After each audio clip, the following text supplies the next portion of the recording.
My mother-in-law pointed at my 12-year-old and announced, "Your daughter is a nobody in our family."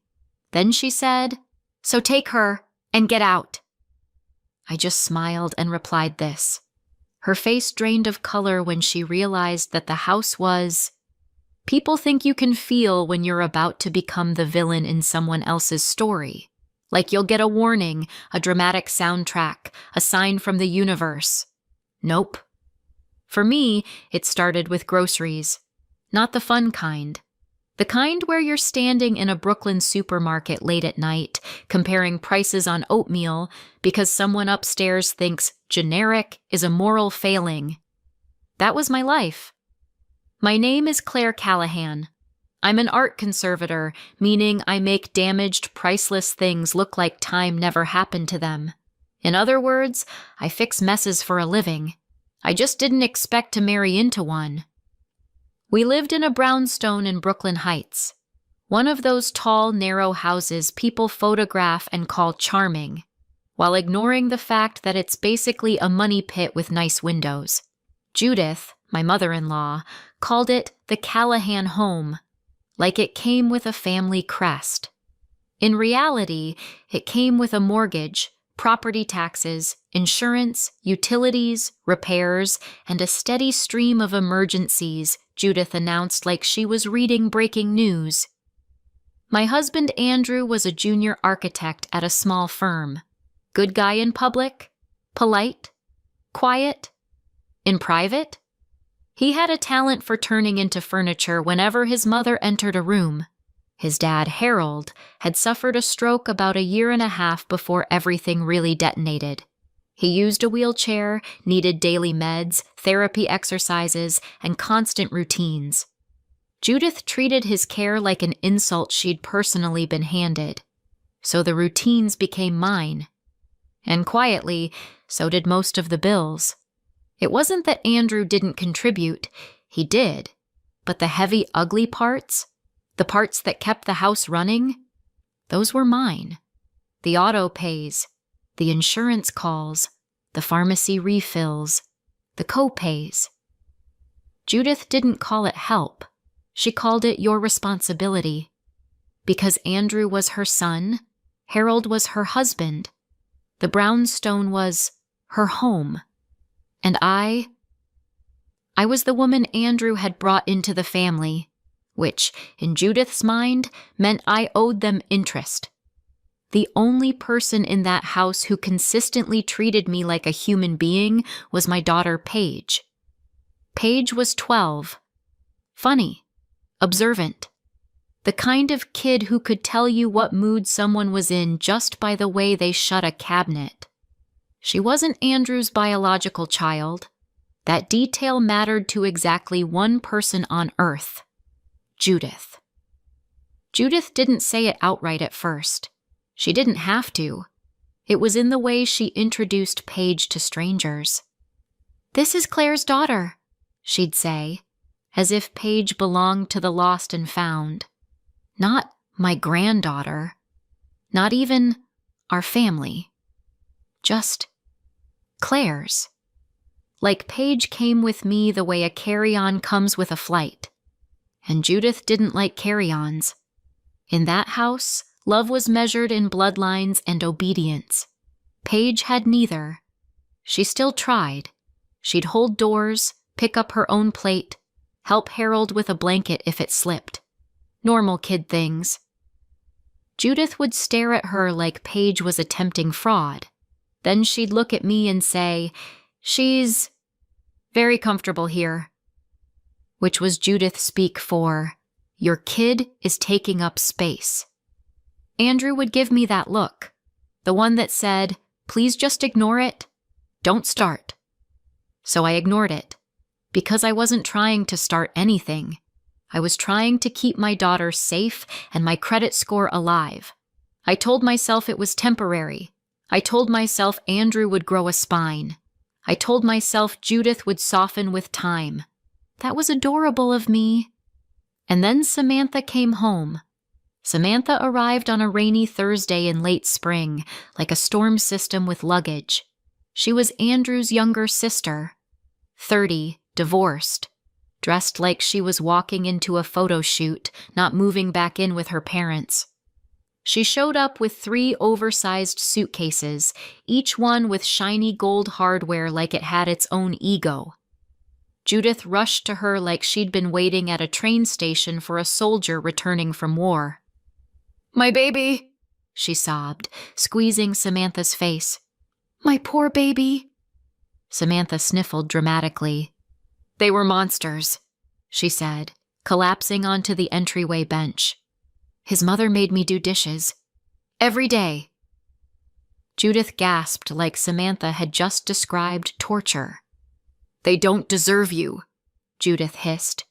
"You're home now. You'll rest." Then she turned, same tone, same certainty, and pointed at me. "Claire," she said, "juice, and take her bags upstairs." No hello, no how are you, just a task list. I didn't move right away because I was holding Paige's hand. Paige had been doing homework at the kitchen table and wandered over when she heard the commotion. She looked at Samantha's suitcases like they might explode. Samantha noticed Paige and smiled. Not a warm smile, a smile like a cat noticing a bird. "Well," she said, dragging out the word, "who's this?" Judith answered before Paige could. "This is Claire's daughter," she said. "Paige." Just the name. No affection attached. Samantha's eyes flicked over Paige, her backpack, her sneakers, the way she stood close to me. Then she looked at me. "So," she said lightly, "she helps around the house, right?" It was a question shaped like a statement. Paige's fingers tightened around mine. "She's 12, I said. Samantha shrugged. "I was babysitting at 12. It builds character." Judith nodded like she'd just heard scripture. "Exactly," she said. "Paige needs discipline." Paige's face went still. She was used to Judith's little digs, but this one was different. This one was about ownership. Andrew appeared in the doorway, startled. "Sam," he said. Samantha launched herself at him with a squeal, crying into his shoulder. Andrew hugged her awkwardly and glanced at me like he was waiting for instructions. I didn't give him any, because I knew how this worked. Samantha would cry, Judith would rage, Andrew would fold, and I would be expected to make everything smooth. The first demand came before dinner. Samantha walked into my studio. I should explain the studio. It was a converted back room on the first floor with big windows and a locked cabinet for chemicals. It wasn't a cute craft corner. It was my workspace. Solvents, varnishes, documentation, gloves, the whole system. And on my easel was a 19th century seascape I was restoring under contract. The kind of painting people insure for more than my annual salary. The kind of painting you don't touch unless you like lawsuits. Samantha stepped in like she owned it. "Oh," she said, scanning the room. "This is bright. I like it." I stood up slowly. "Hi," I said. She turned, startled, like she hadn't expected the room to have a person in it. "Judith said I can have this room," she chirped. I blinked once. "Judith doesn't get to assign my studio," I said. Samantha pouted. "It's just a room," she said. "I need light and space. I'm healing." "You can heal in the guest room," I said. "Or the upstairs office." She wrinkled her nose. "That office smells like old man." I didn't respond. She smiled again. That same cat smile. "Okay," she said brightly. "I'll tell Mom." Of course she would. Judith arrived 10 minutes later, footsteps heavy in that old house way, and stared at my easel like it offended her. "You're painting again," she said, like I'd taken up gambling. "I'm working," I corrected. Judith scoffed. "Pictures," she said. "You act like you're curing cancer." I didn't argue.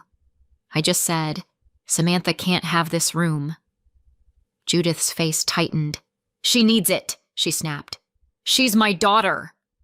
"And this is my studio," I said. Judith's eyes narrowed. "And whose house are you in?" she demanded. I held her gaze. The funny thing about that question, I could answer it. Honestly. Legally. With receipts. But I didn't. Not yet. Instead, I said, "Paige is not going to be your maid either." Judith blinked, surprised. "Oh, don't be dramatic," she said. "A few chores won't kill her." "No," I repeated. Judith's voice dropped. "You're getting mouthy," she warned. I smiled slightly, because mouthy is what people say when they're losing control, and Judith hated losing control. That night at dinner, Judith served Samantha first, then Andrew, then Harold, then herself. Paige got her plate last, slid over like an afterthought. After dinner, Judith snapped her fingers. "Paige," she said, "clear the table." Paige looked up. Her eyes flicked to me. I said gently, "You can take your plate to the sink." Paige did. Judith's nostrils flared. "And the rest?" she insisted. "No," I said, still gentle. Judith slammed her fork down. "This is why she's spoiled," she said, pointing at Paige like she was evidence. Paige froze. Andrew stared at his plate. Harold stared out the window like he'd left the room without moving. Samantha smirked. And that was the moment I realized something important. They weren't going to stop. Not with the studio. Not with Paige. Not ever. Unless something forced them. So I started watching. Listening. Collecting. Because if there's one thing I'm good at, it's restoration. And sometimes restoration begins with removing rot. The next few weeks were a slow-motion lesson in entitlement. Judith woke up every morning with a new plan for my time. One day it was, Samantha needs breakfast in bed. Another day it was, Samantha needs her laundry done properly. Samantha started leaving her dishes in the sink like a protest. Wet towels on the hallway floor. Borrowed my hairdryer and complained it wasn't salon quality. Paige tried to stay invisible, which is what kids do when adults act unsafe. She spent more time in her room, read, drew, stayed quiet, and then Judith started assigning her, not politely, not "help me, sweetheart," orders. "Paige, bring Samantha water." "Paige, take the trash out." "Paige, vacuum the stairs." The first time Paige obeyed, she did it with that careful expression kids wear when they're trying not to make someone angry. I stopped her halfway down the stairs. "Hey," I said softly. "Come here." She looked up at me like she was in trouble. "You don't have to do anything for Samantha," I said. "Not unless you want to." Paige swallowed. "She said I have to," she whispered. "I say you don't," I replied. Paige's shoulders relaxed a fraction. Then she frowned. "But it makes her mad." "I know," I said. "Let me handle that." Paige nodded. Judith did not enjoy being handled. The next confrontation came on a Sunday morning. Judith barged into the kitchen with a notepad and slapped it down in front of me. 15 people, she announced. Brunch next Saturday at noon. I stared at the page. Menu items, decorations, timing, everything mapped out like a military operation. "You'll do it," Judith said. "This is family." "Order catering," I said. Judith blinked like I'd spoken another language. "What did you say?" "I said order catering," I repeated. Or Samantha can cook for her friends." Judith's mouth tightened. "You'll do it," she said again, sharper. "You live here." Andrew wandered in, half awake, and did the thing he always did, tried to smooth the air without solving the problem. "Claire," he murmured. "It's just brunch." "It's labor," I corrected. Samantha appeared in the doorway wearing a silk robe like she'd stepped out of a perfume commercial. She'd clearly been eavesdropping. Her eyes got wet on cue. "She hates me," Samantha wailed. "She wants me to suffer." I didn't even blink. "I want you to stop treating my daughter like staff," I said. Judith slammed her hand on the counter. "Listen to me carefully," she said, voice low and sharp. "As long as I'm alive, I run this house." Then she looked toward Paige, who was standing in the hall holding her backpack like a shield. "You are lucky I let you in," Judith snapped. Paige went pale, and I felt that clean, cold clarity settle in, the part of you that stops pleading and starts planning. 2 nights later, it happened. I stepped out of my studio to wash my hands. 2 minutes. That's all. When I came back, the studio door was ajar. My stomach tightened. I walked in. Samantha was standing over the easel, holding my solvent bottle. Her phone was propped up on a shelf, recording.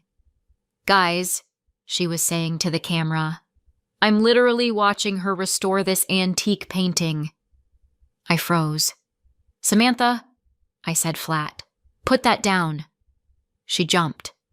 The bottle tilted. A thin stream of solvent splashed onto the lower corner of the canvas. Time did something weird. Everything slowed, like the air thickened. The solvent started lifting pigment, a smear, a bloom, the beginning of a disaster. Samantha looked at the wet patch like it was someone else's problem. "Oh my God," she whispered. "It's fine, right? It's just cleaner." "It's not cleaner," I said quietly. Paige appeared behind me in the doorway and froze. Samantha's eyes darted to Paige, and because Samantha couldn't help herself, she tried to redirect. "Why is she even in here?" Samantha snapped. "She shouldn't be allowed around chemicals." I turned slowly. "Get out," I said. Samantha stormed out, already rehearsing how to be the victim. Paige stayed, silent. I crouched down in front of her and took her hands. "You didn't do anything wrong," I said immediately. Paige swallowed. "She's going to blame me." "She can try," I said. "But I saw it. I know what happened." Paige nodded, eyes glossy. Then my phone buzzed. A bank alert. "Transfer complete." I frowned, confused. Then my stomach dropped. I opened my banking app. My savings account, my emergency fund, was missing. Not a few $100s. A full chunk. Gone. I walked into the living room where Andrew was sitting, staring at the TV without watching it. I held up my phone. "Where is my money?" I asked. Andrew's throat bobbed. "It was for Samantha," he said. I blinked once. "For Samantha," I repeated. "She needed it," he rushed. "She's going through a divorce, Claire. She doesn't have access to her accounts. Mom was freaking out." "You stole my savings," I said, very clearly. Andrew's face went red. "I didn't steal," he snapped, defensive. "We're married." "That account is in my name," I said. "You moved money without my permission." Andrew looked away like shame was a lighting issue. "She needed a lawyer," he muttered. I stared at him for a long moment. Then I said, "Did you know she just damaged a painting in my studio?" Andrew froze. His mouth opened, then closed. Judith's voice drifted from upstairs. She was on the phone, telling someone how unstable I'd been lately. Andrew's shoulders sagged. "We'll fix it," he whispered. I tilted my head. "You?" I asked. "Or me?" He didn't answer. And that was the moment I stopped trying to save the marriage. Because it's hard to stay married to someone who treats you like a resource. And it's impossible to stay married to someone who lets your child be treated like disposable. That night, Paige slept in my bed. Not because she was scared of the dark, because she was scared of the people in the house. I lay awake listening to the creaks of an old building and the quiet hum of my own thoughts. And I made a decision. Not a dramatic one, a practical one. Some damage isn't accidental, it's intentional. And you don't repair intentional damage by being nicer. You remove the source. The next morning, Judith acted like none of it mattered, like the painting was just a picture, like my savings were family money, like Paige was a nuisance ruining the vibe. That weekend, the brunch happened anyway. Not because I cooked, because I didn't. Judith ordered catering last minute and screamed until it appeared. Samantha wore a satin dress and filmed herself walking down the staircase like she was in a reality show. At one point, Samantha shoved a tray toward Paige. "Hold this," she said, without looking. Paige glanced at me. I shook my head. Paige stepped back. Samantha's eyes narrowed. "Excuse me?" she snapped. Paige's voice was small but steady. "No," she said. Judith swooped in immediately. "What did you just say?" Judith demanded. Paige swallowed, trembling. "I said no," she repeated. Judith turned her fury on me like a spotlight. "Teach your child manners," she hissed. "My daughter has manners," I said. "She's not your server." Judith's lips curled. "She's not my anything," Judith said, cold.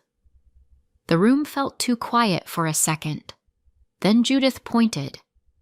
Not at me, at Paige.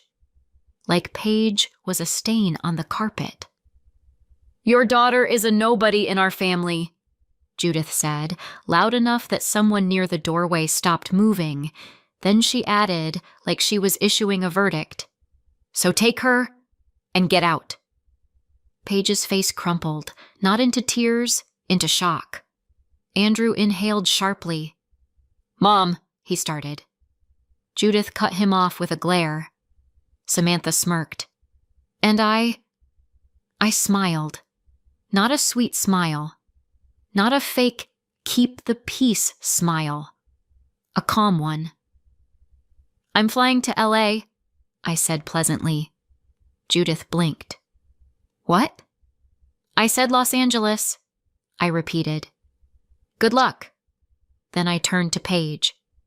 "Go pack a bag," I said gently. "Just your essentials." Paige hesitated, eyes wide. "We're leaving?" she whispered. "Yes," I said. "Right now." Judith recovered enough to scoff. "You don't scare me," she snapped. "This is my house." I tilted my head. "Is it?"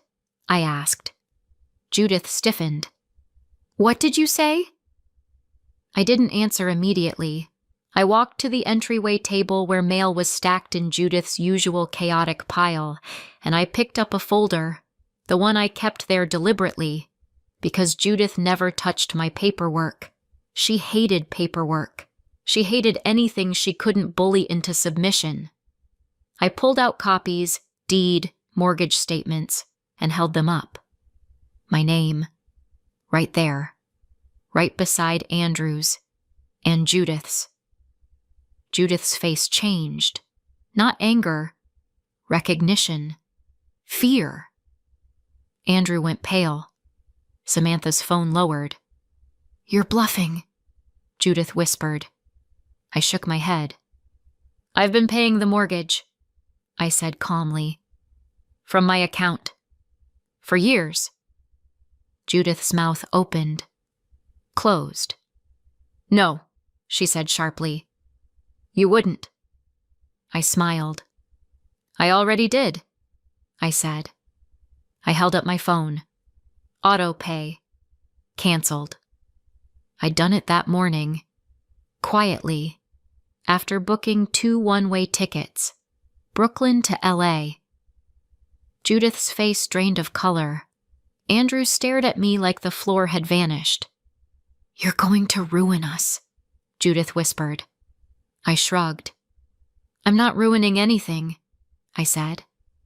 I'm just not saving you anymore. Paige came downstairs with her backpack and a small duffel. She looked terrified. I took her hand. Judith stepped forward like she was going to block the door. Andrew didn't move. He just watched. Because that's what he did. I looked at Judith. You should have thought about this before you called my daughter a nobody, I said. Then I opened the door. And we walked out. The first week after we left, my phone didn't stop. Judith called. Andrew texted. Samantha sent voice notes, long, sobbing performances where she claimed she was being targeted. I didn't answer. Not because I was being dramatic. Because I was busy. I had a 1-year contract in Los Angeles at a conservation lab. Good pay, serious work, professional respect, and something I hadn't had in a long time. Air. Paige adjusted faster than I expected. Kids do that when they finally feel safe. She stopped flinching every time a door shut hard. She slept through the night. She started humming while she did homework. Little things that make you realize how much fear she'd been carrying quietly. Back in Brooklyn, the house started falling apart almost immediately. Not physically, financially. Overdue notices, late fees, calls from the loan servicer. Judith tried to fix it the only way she knew how, by screaming at customer service. It did not work. Harold's routines fell apart too.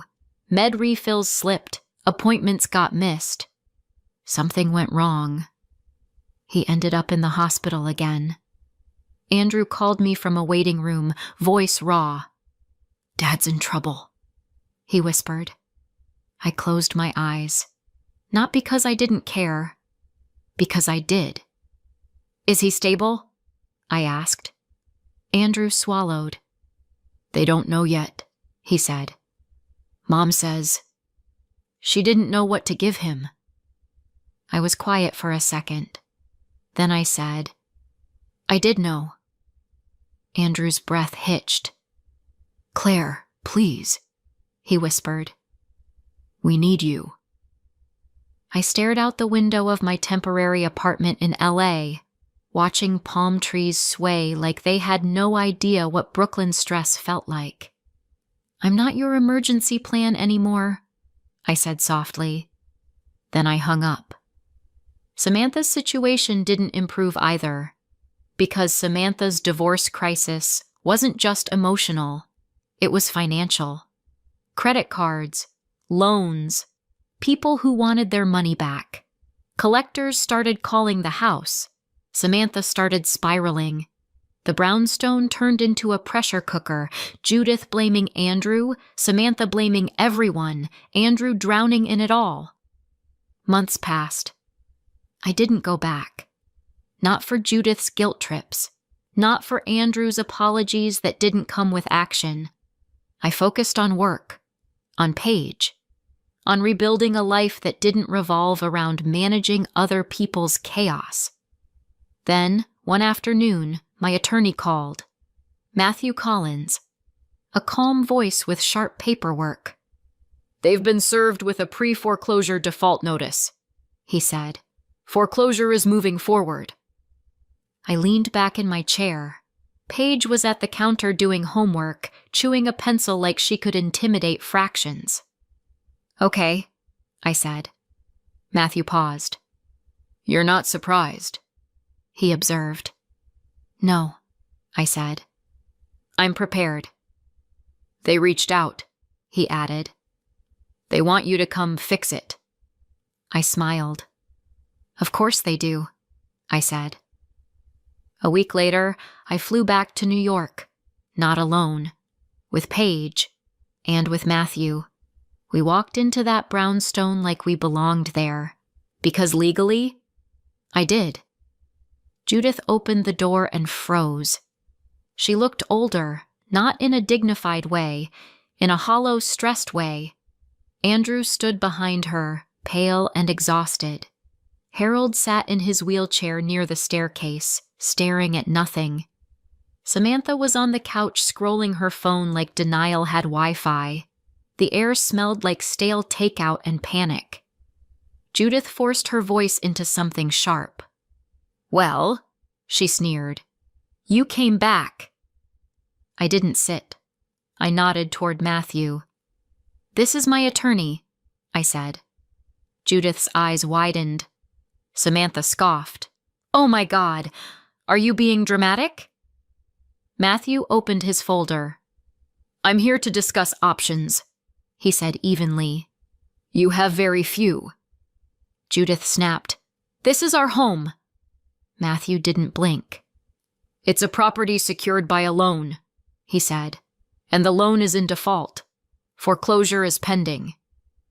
Judith's mouth opened. Andrew swallowed. Samantha's phone lowered. I stepped forward. "I spoke with the lender," I said.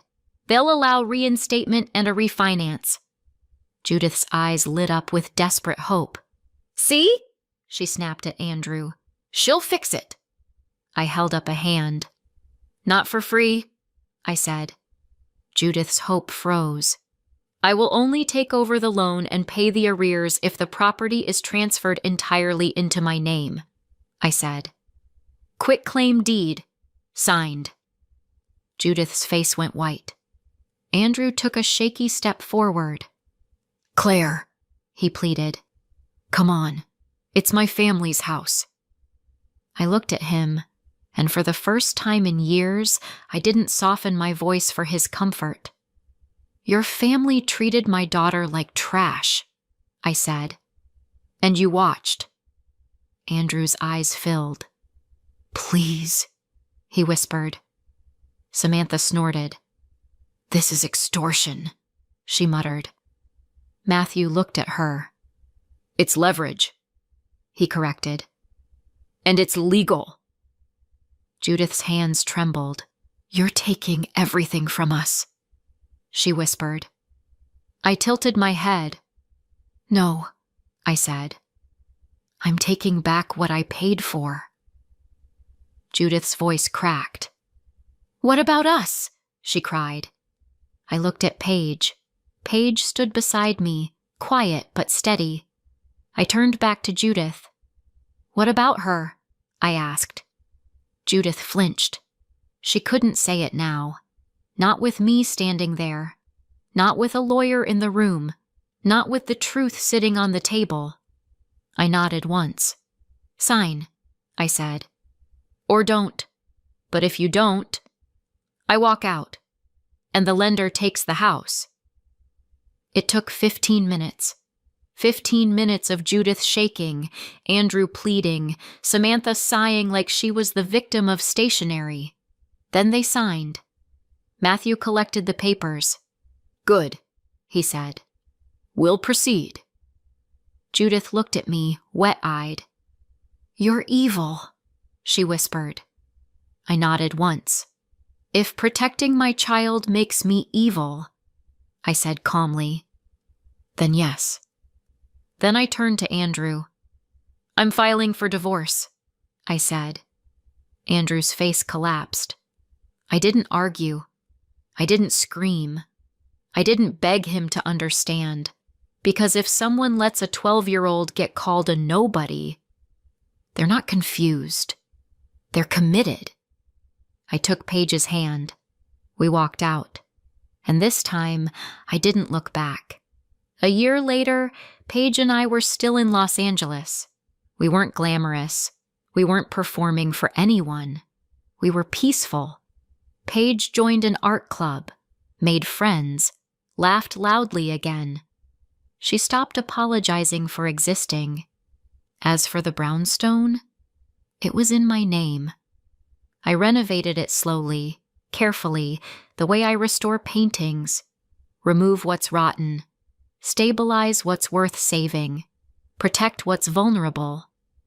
And then I sold it, not out of spite, out of closure. Sometimes Paige would ask, quietly, "Do you think they ever felt bad?" I'd look at her and say, "It doesn't matter.